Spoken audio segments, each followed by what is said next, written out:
नमस्कार प्रिय भारतवासियों, आप सब पूरा मानव समाज ला साहेब सतनाम है। आज जय भीम साथियों।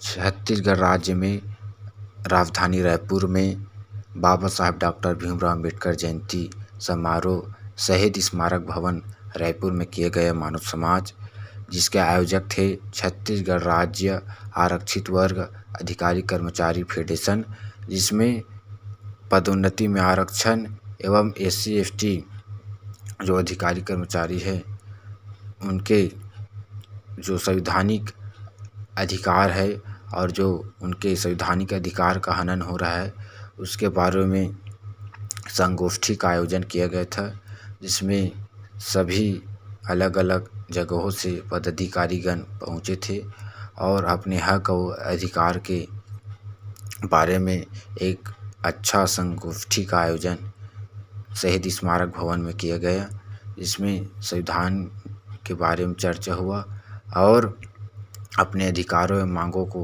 कैसे हम पा सकते हैं, इन सभी विषयों पर चर्चा हुआ और बाबा साहब डॉक्टर भीमराव अम्बेडकर जयंती मनाया गया। साथियों, तो वीडियो को पूरा जरूर देखिए। जय भीम, जय संविधान। साथियों, मैं हमारे सतनामी समाज जिला धमतरी के अध्यक्ष सर भाव सिंह डाहरे सर के साथ गया था मानव समाज। पूरा एक मीटिंग ऑर्गेनाइज करते हैं, कॉन्फ्रेंस लेते हैं, लेकिन बहुत कम टाइम में संक्षिप्त में उन्हें अपनी बात रखनी है, इसलिए क्षमा चाहते हुए ग्रेट वेलकम करता हूं एडिशनल डायरेक्टर उद्योग आदरणीय संजय गजघाटे साहब। Great welcome sir.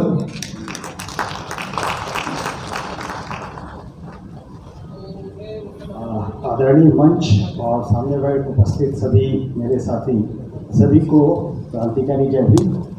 इससे पहले मेरे पहले जो वक्ताओं ने कहा और उन मुद्दों पर अपनी बात रखी, क्योंकि समय का अभाव है, मैं छोटी सी बात आपके सामने रखना चाहता हूँ। कोशिश करता हूँ कि आपकी समझ में आ जाएगी। अभी जो आप लड़ाई लड़ रहे हैं और उसमें एक प्रॉब्लम आ रही है कि हम समाज के अन्य लोगों को नहीं जोड़ पा रहे। थोड़ी सी अपन बुद्धिमत्ता दिखाएं जो सभी विभागों में बैठे हुए लोग हैं। जैसे मैं थोड़ा सा प्रयास करता हूँ और उसमें बहुत हद तक सफल भी रहा हूँ। हम अपने विभागों की जानकारी, क्योंकि आप सभी जानते हैं कि हम जो हमारी जो प्रजाति है अनुसूचित जाति जनजाति की, या तो मजदूर हैं, खेतीहर लोग हैं, या जिन लोगों ने छोटी मोटी नौकरी या बड़े पद पर चले गए, बहुत कम प्रतिशत लोग ऐसे हैं।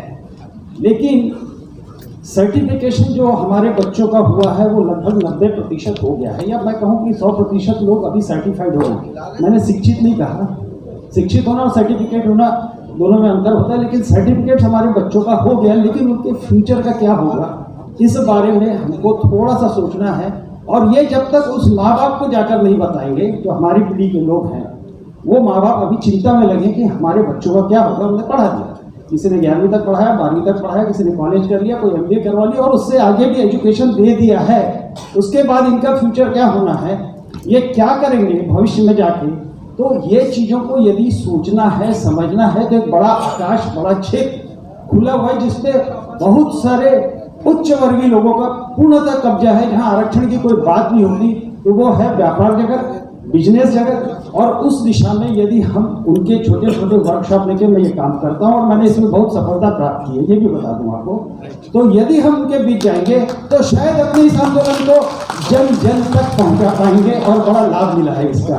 तो ये प्रयास करेंगे, कभी भी आप इसमें सहयोग करें। मैं हर जिले में जाता हूँ, जब जब मुझे समय मिलता है जाता हूँ। बहुत बड़ा आयोजन की आवश्यकता नहीं, कोई बुके फूल माला की आवश्यकता नहीं, 3 घंटे के लिए बच्चों को एकत्रित करना है, ये करके हम दिखाएंगे तो कुछ होगा।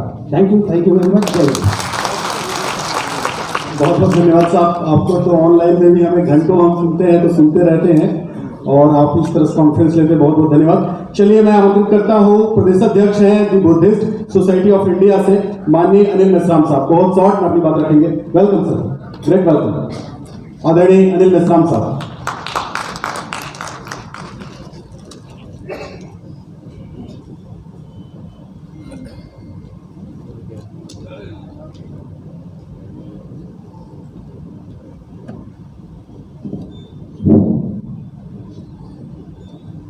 महाकारुणिक कथा में भगवान गौतम बुद्ध, परम पूज्य गुरु घासीदास और इन सभी महान संतों के विचारों आदर्शों को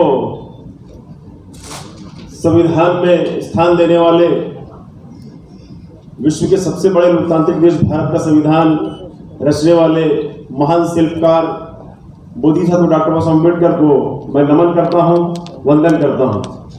उसी प्रकार इस छत्तीसगढ़ के पुरोधा शहीद वीर नारायण सिंह, बिरसा मुंडा और जो हमारे शिक्षा जगत में महात्मा ज्योतिबा फुले, माता सावित्री फुले, फातिमा शेख और तमाम जो और इन सभी संतों को लेकर के माननीय काशीराम जी ने जो छत्तीसगढ़ के जांजगीर जिले से जो क्रांति लाई थी, उन सभी समय के क्रांति वीरों को नमन करते हुए आज डॉक्टर बाबा साहब अम्बेडकर की जयंती के अवसर पर आयोजित इस संगोष्ठी में मुख्य अतिथि के आसंदी पर विराजमान आदरणीय दिलीप वासनीकर साहब, आयुक्त विभागीय जांच, संभाग आयुक्त आदरणीय महादेव कावरे साहब और सभी सम्मानित साथियों मैं एक बात कहना चाहूंगा। डॉक्टर बाबा साहब अम्बेडकर ने हमें संगठित रहने की जो संदेश दिया, मध्य प्रदेश के समय 8 कर्मचारी संगठन जो है मान्यता प्राप्त थे, जिसमें एक संगठन का नाम था अजाक्स,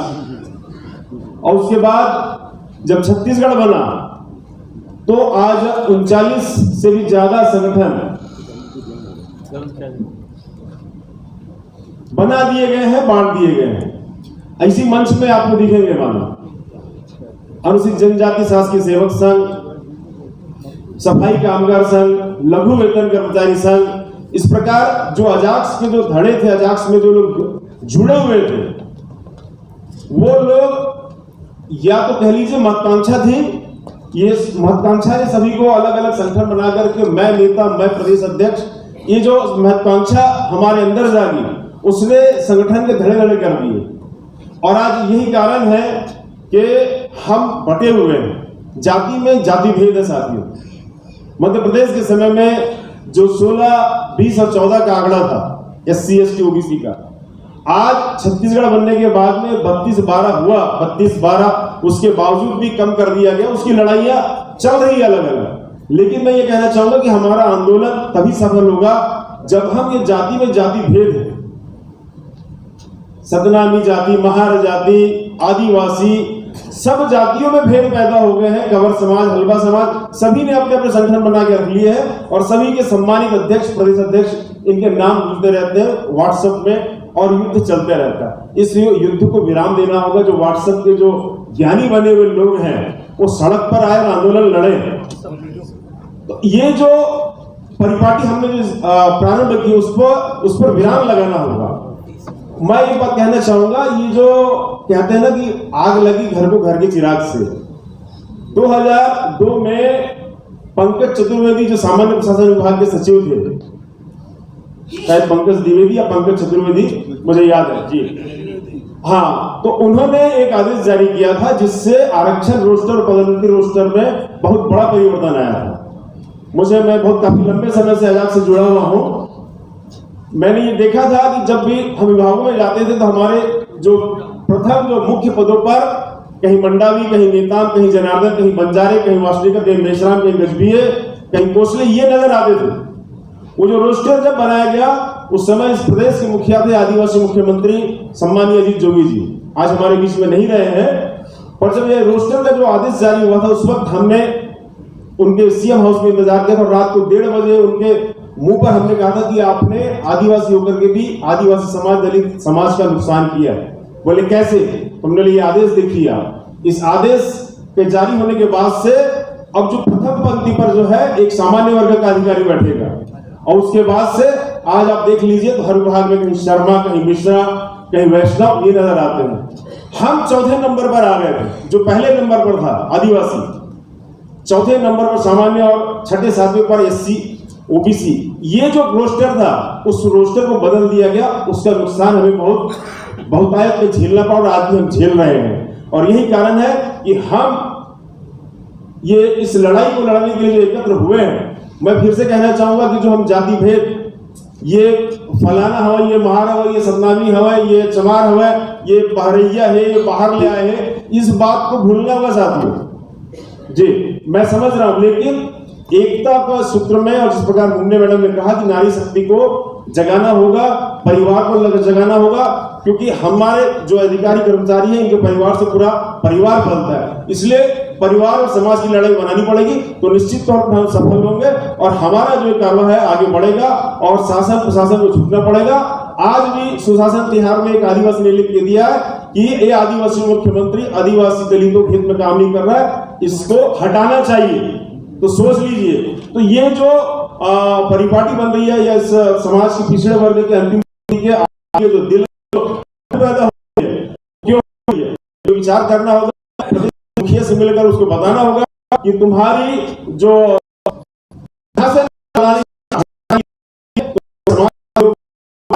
तो क्यों इस पर करना होगा, समाज परखिए, उसका निराकरण करिए, फिर आप आगे इस बात को लेकर समाज को एकजुट होकर लड़ना होगा। जी जितने भी आयोजक के साथ मिलकर लड़ेंगे और सभी को एकजुट होकर के लड़ना होगा, तब हम सफल होंगे। जय भीम, नवोदय, जय छत्तीसगढ़, जय भारत। बहुत बहुत धन्यवाद साहब। अब चलिए मैं आमंत्रित करता हूं एक ऐसे शख्स को जिसके बारे में मैं बताना चाहूंगा। जिला मुंगेली में संविधान दिवस का एक बड़ा प्रोग्राम था, उस प्रोग्राम में स्पेशल गेस्ट रहे और उन्होंने जो प्रयास किया उनके बदौलत मैं बताऊं, जिला मुंगेली के कलेक्ट्रेट में एक तरफ गांधी जी की प्रतिमा है और वो प्रतिमा आज भी हमें चिढ़ाती है। तो ये बात हमने संविधान दिवस में रखी और साहब ने पूरा प्रयास किया और हमारे स्थानीय विधायक आदरणीय मोहले जी को भी कहा कि बाबा साहब की प्रतिमा जरूर लगनी चाहिए, इन लोग प्रस्ताव दे रहे हैं और उसके लिए प्रयास किया आदरणीय महादेव कावरे साहब आसन देव में विराजमान है अति विशिष्ट अतिथि के क्रम में। और निश्चित रूप से कमिश्नर साहब रायपुर और बिलासपुर रेंज, उन्हें मैं ससम्मान आमंत्रित करता हूं पूरे अदब के साथ 134 बर्थ एनिवर्सरी बाबा साहब की इस स्पीच कार्यक्रम में। ग्रेट वेलकम आदरणीय कावरे साहब।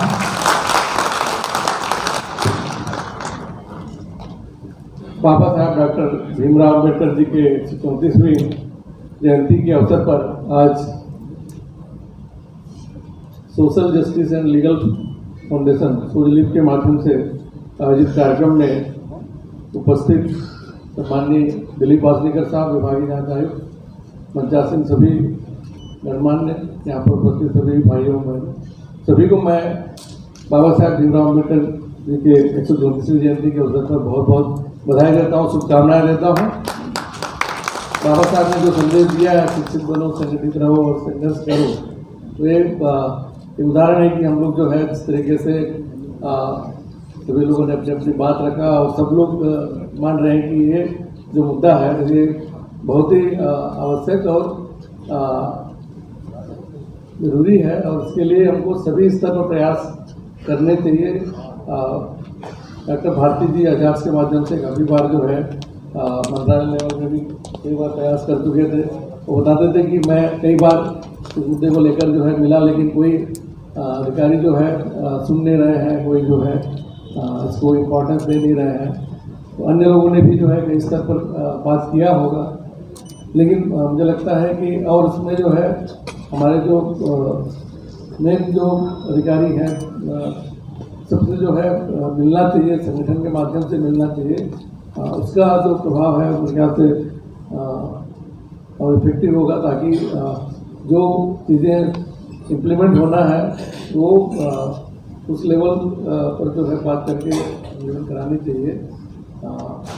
जैसे कि बाबा साहब कहते हैं कि संविधान कितना भी अच्छा हो, लेकिन यदि उसको लागू करने वाले लोग ठीक नहीं होंगे तो वो तो ठीक से काम नहीं करेगा। तो इसमें भी मेरा ये मानना है कि हम लोग का जो प्रयास है, हम लोग का जो जिस लेवल में प्रयास होना चाहिए और जो लोग जो इम्प्लीमेंट करने वाले लोग हैं, यदि वो लोग ही हमको सहयोग नहीं कर रहे हैं तो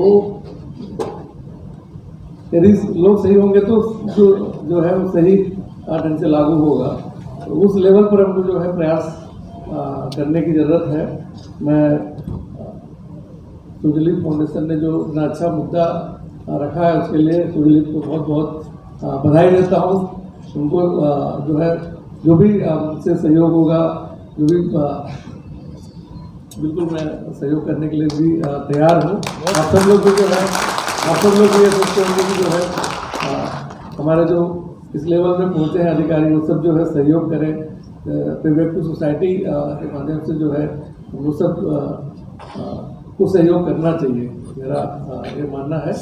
और यदि मैं आज कमिश्नर के रूप में रायपुर बिलासपुर संभाग का कमिश्नर और जो यूनिवर्सिटी का कुलपति हूँ, तो ये बाबा साहेब की देन है। बाबा साहेब ने जो संविधान निर्माण किया, बाबा साहेब ने जो आरक्षण का प्रावधान किया, उसके कारण से मैं यहाँ पर आप लोगों के समझ खड़ा हूँ। और मुझे यहाँ उचित तस्वीर बनाने के लिए भी मैं बहुत बहुत आभार व्यक्त करता हूँ। जय भीम, जय भारत, जय छत्तीसगढ़, जय जोहार, जय सतनाम। बहुत बहुत धन्यवाद गौरी साहब। अब चलिए हम आसन में विराजमान हैं श्री दिलीप वासनीकर साहब, IAS आयुक्त विभागीय जांच, उन्हें सादर आमंत्रित करता हूं और उन्हें सुनते हैं। ग्रेट वेलकम आदरणीय वासनीकर साहब, जोरदार तालियों से अभिनंदन करें। क्रांतिकारी जय भीम सर, वेलकम।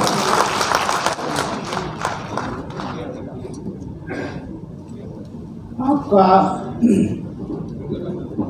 बहुत बहुत धन्यवाद कोसले जी, जो इस कार्यक्रम में हम सभी को जोड़े हैं। आज मैं बहुत ही प्रसन्न हूँ कि मंच पर हमारे सभी वरिष्ठ अतिथिगण बैठे हैं, हर समाज से हैं, हर संगठन से हैं, हर विशिष्ट क्षेत्र से हैं, जो बहुजन हितों के लिए, कर्मचारियों के हितों के लिए और बाबा साहब के जो विचार हैं और हमारे संत महापुरुषों के जो विचार हैं उसको आगे बढ़ाने के लिए। और आज हम लोग बाबा साहब अम्बेडकर की जयंती के अवसर पर यहाँ उपस्थित हुए हैं। यह अद्भुत, ये विशेष क्षण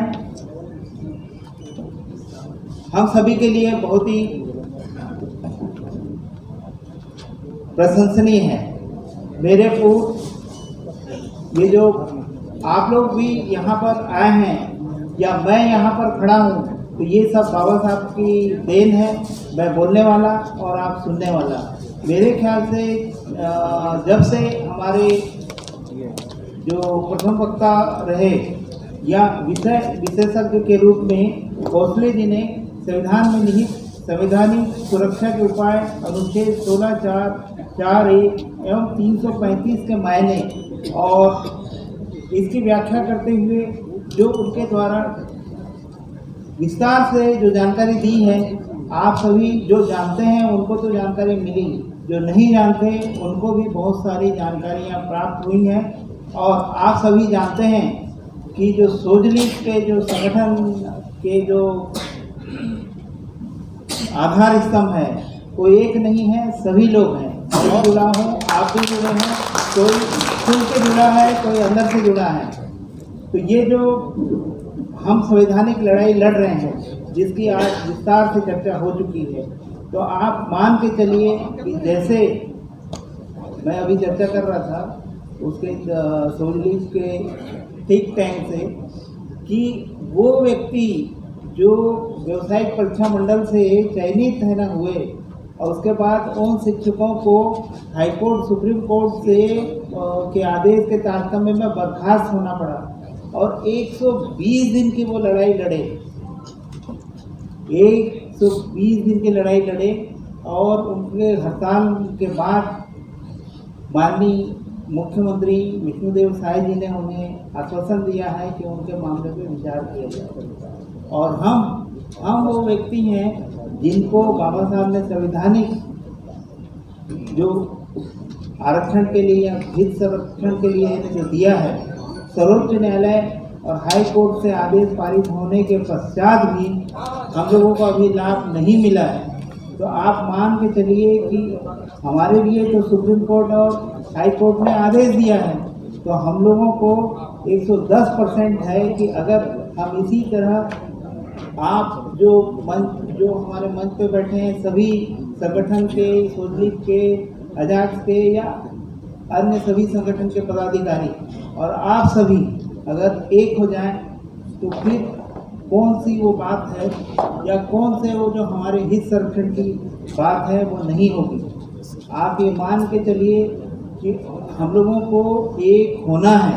अगर एक नहीं हुए तो जो कम शब्दों में और उदाहरण के जरिए डॉक्टर रतन लाल जी ने जो बताया वही हस्त्र हम लोगों के साथ होगा। देखिए मुझे तो जो मिलना था बाबा साहब के प्रावधानों के अंतर्गत मिला। मैं लड़ाई क्यों लड़ रहा हूँ? आप क्यों लड़ाई लड़ रहे हैं? इसलिए लड़ रहे हैं क्योंकि आने वाली जो पीढ़ी है उसके लिए हमें दिखना होगा।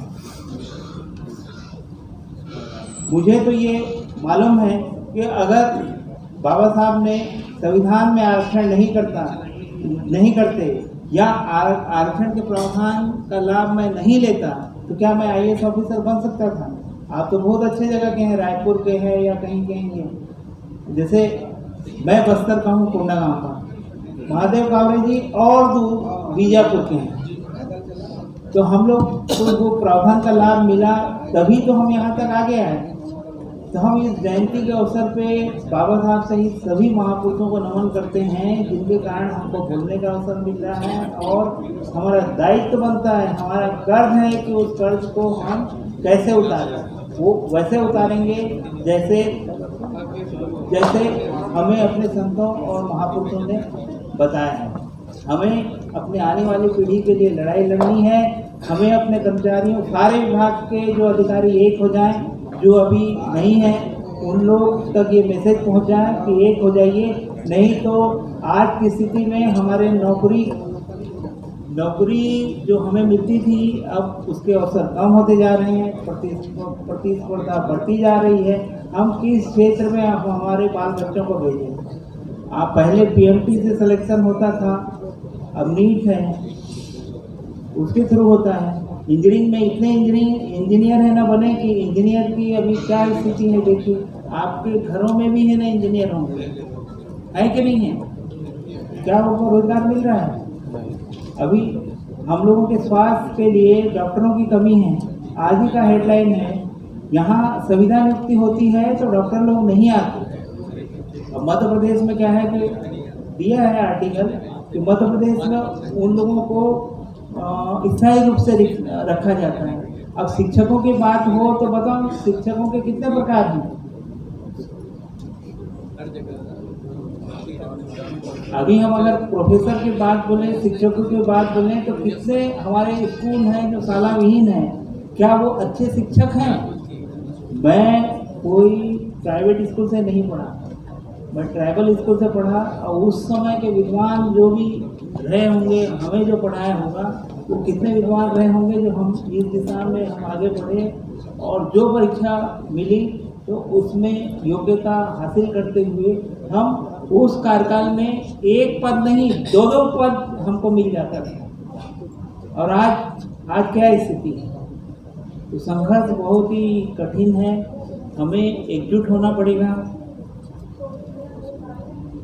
हमारे पूर्व एक वक्ता थे, उन्होंने ये भी कहा कि हमारे जितने संसाधन हैं उसमें बहुजन लोगों का कितना हित है, बहुजन लोगों की कितनी हिस्सेदारी है। वो नौकरी की अगर संभावनाएं कम हैं तो जैसे संजय गलघाटे जी बोल रहे थे कि हमें व्यापार और उद्योग में भी जाना है, जब तक हम नहीं गए। या आप देखिए, आज सुबह मैं आ रहा था, सारे दुकानें बंद थी। जो दुकान बंद करने वाले लोग कौन हैं? हमारी है ना कहीं दुकान है क्या कि जो हम बंद करके है ना विरोध प्रकट कर सकें? आप ज़्यादा ही कुछ बोलेंगे तो आपको है ना नौकरी और बाकी सब में स्थानांतरण से कई मुद्दों से है ना गुजरना पड़ता है। देखिए, मैं शासन विरोधी बात नहीं कर रहा हूँ, जो सच्चाई है उसका है ना बखान कर रहा हूँ। हमें तो कार्य करते करते अभी 37 साल हो गए। मुझे, मैं कैलकुलेट कर रहा था, 37 साल हो गए लगातार है ना काम कर रहे हैं। और अभी भी लगता है कि हमको है ना काम करने की जरूरत है। ये बीच में हम उठ के कहाँ गए थे? मैं कहाँ गया था? हमारे कावरे साहब कहाँ गए थे? हम लोग संत रविदास जी की जयंती वृंदावन हाल में हो रही है और वहाँ हमारे पुराने साथी प्रोफेसर कांडेकर जी वो रविदास समाज के लोगों को इकट्ठे करके रखे थे। उस कार्यक्रम में हम गए थे, 1 घंटा हमको वहाँ मिला था। हमको जहाँ जहाँ अवसर मिले छत्तीसगढ़ में, मैं तो बस्तर का रहने वाला हूँ, हमें भी है ना अवसर मिला तो 3 जगह का कमिश्नर बना दिया म्यूनिसिपल कॉर्पोरेशन में, 3 जगह हम डिविजनल कमिश्नर रहे। हमें जब हमको ऐसा लगा कि हम लोगों का है ना भला करें, तो हमको 10 साल मंत्रालय में बिठा लिए। तो लेकिन हम जहाँ जहाँ रहे, अभी मुझे एक बेमेतरा के साथी मिले, अगर हो तो हाथ उठाओ, जायसवाली वो। तो मैं जब इरिगेशन डिपार्टमेंट में था तो उस समय लगा कि इन लोगों को सबको कार्य, मतलब जो इरिगेशन डिपार्टमेंट में थे वर्षों से लगे हुए थे कि उन लोगों को नियमित किया जाए। तो उस समय बहुत सारे लोगों को विभाग की ओर से पहल करते हुए नियमित किए। यानी कहने का मतलब अभी भी आपके पास जो जिस विभाग में है, हम लोगों को प्रमोशन तो मिलेगा। मैं बताया कि वो शासन हाईकोर्ट और उच्च न्यायालय का आदेश है तो हमें है ना लाभ मिलेगा। बस हम लोग एकजुट होके माननीय जहाँ मुख्यमंत्री जी हैं उनसे बात है, क्योंकि भी है संवेदनशील है और उनके प्रमुख भी है वो बहुत संवेदनशील है। हमारी बात है न रखें, और हमें बाबा साहब अम्बेडकर और हमारे महापुरुषों ने सिखाया है, जो संविधान दिया है उसमें ये प्रावधान है कि हमें संवैधानिक लड़ाई लड़ना है। संवैधानिक लड़ाई के लिए कोई दूसरा है नहीं, कलम और अपनी संगठित ताकत, उसके जरिए लड़े। और मैडम हुने जी ने जो कहा कि महिलाओं के साथ बिल्कुल रहना चाहिए। बाबा साहब अम्बेडकर किसके लिए कार्य किए? अगर हम अप्रैल महीने में जाएं तो 1 अप्रैल क्या है? रिजर्व बैंक की स्थापना। 5 अप्रैल क्या है? हमारे एक साथी अधिकारी बोल रहे थे कि पत्रकार महोदय हैं, बोले आप एक दिन करके सो जाते हो। तो मैंने कहा हम एक दिन वाले नहीं हैं, हम 24/7 वाले हैं। हमें जब अवसर मिला तो मैं नौकरी में था, नौकरी से हट गया या नहीं भी है, हमें ये लड़ाई 24 घंटे लड़नी पड़ेगी, क्योंकि संघर्ष बहुत लंबा है। संघर्ष है ना बहुत लंबा है। तो ये जो रास्ता है वो संघर्ष का है। तो संघर्ष किस तरीके से? संवैधानिक तरीके से। संवैधानिक तरीके से लड़ना होगा और हमें अपने अधिकारों को प्राप्त करना होगा। और आज के दिवस में ये भी है ना ध्यान रखना होगा। और लोग कहते हैं कि संविधान खतरे में है, तो संविधान को बचाने के लिए आप संविधान को बचाने वालों के साथ खड़े हैं कि बिगाड़ने वालों के साथ, ये आपको विचार करना है। यानी अगर संविधान है तो हम सब हैं, और संविधान नहीं रहेगा तो क्या रहेगा? बाबा साहब ने तो पूरा अपना जीवन लगा के मेहनत करके संविधान बनाया। तो इस संविधान में सारे महापुरुषों का, उनके है ना सभी गुरु, तथागत गौतम बुद्ध, ज्योतिबा फुले, कबीर, रविदास, गुरु घासीदास, सारे विचारों को शामिल करके स्वतंत्रता, समानता, बंधुत्व और न्याय, ये सबको समाहित करते संविधान बना है। तो इसको अगर हम बचा नहीं पाए तो डांगे साहब की कहानी के अनुसार क्या होगा? आज नहीं तो कल है। वो कबूतर और बकरा है ना सोच रहे थे कि ये तो इसका मैटर है। हमें देखिए आज ध्यान में रखना होगा, जब कहीं आदिवासी की बात हो तो ST SC नहीं, जब आदिवासी की बात हो तो SC और OBC के अल्पसंख्यकों को आदिवासी का साथ देना होगा। जब अन्य समुदाय के जो ST या OBC के साथ होगा तो बाकी सब मिल के रहना होगा, क्योंकि अगर मिल के नहीं रहेंगे तो क्या होगा? आज की परिस्थिति को आप जानते हैं, अच्छे से समझ जाइए। आज के समय में पहले हम लोग बहुत कुछ सोचते थे कि हमें वोट का अधिकार है, तो वोट का अधिकार क्या, कैसा है अधिकार? हम उस अधिकार का अच्छे से उपयोग कर पा रहे हैं? आज की स्थिति में मैं संकेत में ये ना बोलना चाहूँगा कि आपको अपने दुश्मन को है ना पहचानना पड़ेगा कि कौन है दुश्मन, जो ST SC OBC और यहाँ के जो गरीब वंचित लोगों के विरुद्ध कार्य कर रहा है। ये सोचने वाली बात इसलिए भी है क्योंकि हम बाबा साहब के वंशज हैं। बाबा साहब का खून, हमारे संतों का है ना खून हमारे उसमें है। हम ये चाहते हैं कि अच्छा अगर समाज अच्छा है ना राष्ट्र, अच्छा देश बनाना है, तो हमें जो जहाँ पर है उसको आगे आना पड़ेगा, कुर्बानी देनी पड़ेगी और लड़ना होगा। और लड़ाई तो पहले भी है ना कहा, संवैधानिक तरीके से लड़ना है। हिंसा का बिल्कुल है ना सहारा नहीं लेना है। संघर्ष का रास्ता कैसा होगा? संवैधानिक तरीके से होगा।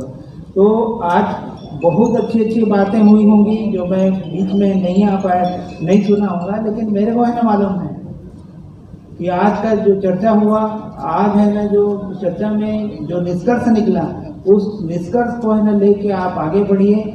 और हमारे सभी साथी, चाहे मैं यहाँ मंच में हूँ बोल रहा हूँ मैं, या जो लास्ट में है ना बैठा है व्यक्ति, हम लोग सब एक हैं, एक रह के हमको कार्य करना होगा। और अपनी जो हमारी है ना जो आने वाले जो भविष्य के नौजवान हैं उनके लिए कार्य करना होगा। आज हम लोग जितने भी हैं सब बड़े बड़े बुजुर्ग लोग हैं, मुझे तो हो ही गया, युवा लोगों को हमको जोड़ना पड़ेगा।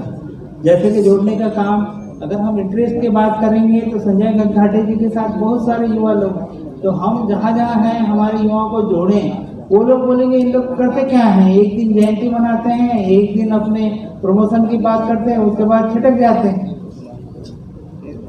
जब हम उनके हित की बात करेंगे तब वो जुड़ेंगे।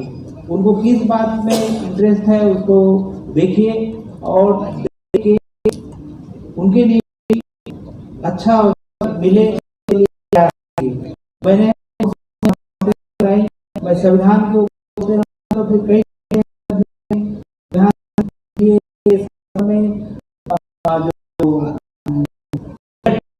हमारे कौशल तो बोले हैं मैं नहीं किया हूँ लेकिन योग्यता, हाँ तो योग्यता तो है। आप आदिवासी को सोचिए जो किस प्रकार से योग्यता को दिखाते हुए हमको ये बताया कि ये अनाज खाना है, इसको नहीं खाना है कि नहीं? बता कैसे जो कर्मवीर हैं वो खुद मेहनत किए और हमारे लिए रास्ता बनाया। अभी भी जितनी बड़ी बड़ी बिल्डिंगें हैं, बड़े बड़े हैं जो कल कारखाने उसको चलाने वाले कौन हैं? हमारे लोग तो हैं, हम तो काम करने वाले हैं। तो काम करने वाले, पसीना बहाने वाले कभी कमजोर नहीं हैं, वो सशक्त हैं, वो लोग आगे बढ़ेंगे, हम लोग मेरे साथ देंगे। जब जब ऐसा अवसर आएगा हम आपके साथ। जय हिंद, जय भारत, जय सतनाम, जय जोहार, जय हिंद, नमो